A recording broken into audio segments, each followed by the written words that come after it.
السلام عليكم ورحمة الله وبركاته. داوتوتا في هردفتوتا چاينا لخينيا أرليكم وبيكمت سينا أجائبا كبديتين سندي هادي سينا نرانتنا فيديو تنا خيستي وللالو سينا أبا نبي محمد صلى الله عليه وسلم الرقودان سينا دا أبا نبي محمد دؤو إسامالي أكمتي أكدؤي نوف همن دوبا إن شاء الله تعالى رانتنا أكاتا نتدوئي أمرين نتدوئي مال راتي أكدوئي أدى إسني بابنا هقدو ما فيديو تي نوجي ترتي قدو هندقتنا أبان نبي محمد إيساتي أكاوالا ميبي أكامت تكدوئي لا تديرو أبان نبي محمد نماتو أجيسيمو إفيف دوئي وانجو أدى إسني بابنا سندورة توري چاينا لخينيا فارياتاتا سبسكرايب إدو بالبلاتي تقو هندقتنا أبان نبي محمد صلى الله عليه وسلم الرجال تما جماعة أبا إساتي تري جولي إسا خيسا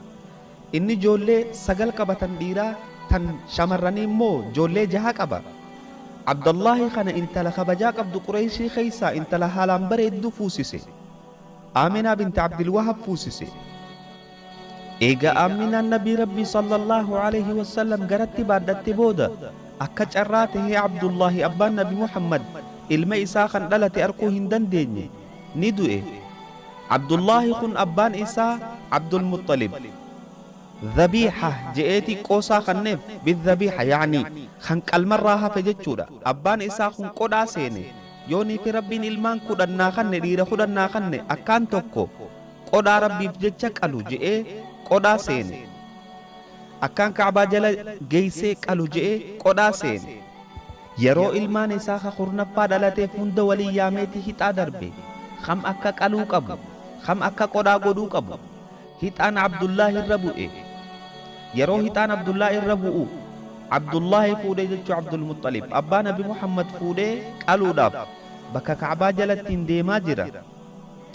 yeroo kana gartee damiinnan warra Qureeshiitii fi adeerran isaa obboleeyyan isaa yaada kannaniif maaliif mucaa kana qalta yaanni yoo kan dhufu taate hoo intalti takka kana jetteen idda isaa yoo gaala bakka buufte hoo jetteen akkasitti hixaa tokko irratti gaala fudhan haga gartee gaalli gaala dhibba gahutti yeroo gaalli gartee gaala dhibba gahe akka idda Abdullaahi kana gaalli san qalamu carraan kun mijjaawee fi taraa kurnaffaa irratti hixaan gaalarra bu'e. yeroo kana bakka Abdullaahi qalamu gaalli dhibbi takka qalame tanaaf ilma qalmarraa hafe je'aniin abbaan nabi Muhammad Abdullaahi ibn Abdul Muttalib eega guddate booda intala warra Qureeshii tan kabajaa qabdu fuudhe. nama hedduu kabajamaadha ture, nama amanamaadha ture. horiin ummata Qureeshii hundi isa bira ta'a. gaaf tokko osoo naggaadee wajji kara Shaam deemuu hoggaa kara Madiinaa as deebi'u dhukkubsatee magaalaa keessatti dhaabbate. yeroo kana Madiinatti hafee hagam fayyuu gaafan fayyeen gartee naggaadetti ida'ama je'ee hafe.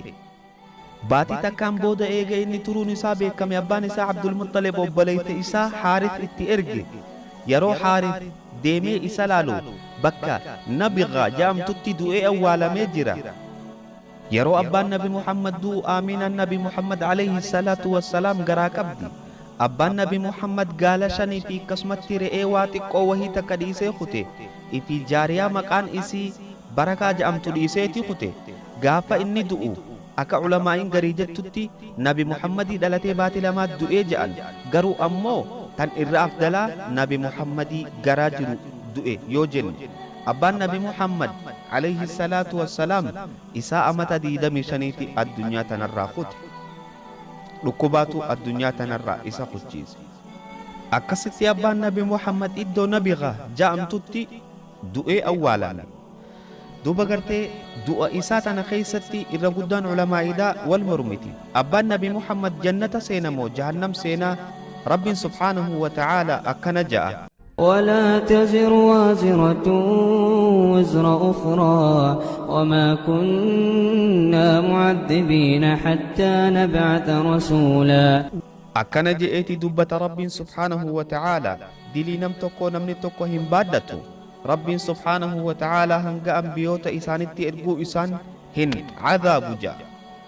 دوبا غرتي جتشي إرى بريدا في إرى غاريدا نبي محمد عليه الصلاة والسلام كان جاء ورّا فترة ورّا غرتي إرغان إسان إنجهين ورّا إرغان إسان برنجهين رب سبحانه وتعالى قيابر فتنا إسان إفكايا إرى بريدا جتشا خنو تجنة دي سوق أمن رب سبحانه وتعالى فتنا إسان خايا حديثني تقوس قسمت نجرة إن شاء الله تعالى وان قد سيناتنا الرابرة تنجئتي يادا حق سينا براتي ولد بنتي السلام عليكم ورحمة الله تعالى وبركاته أحبكم في الله.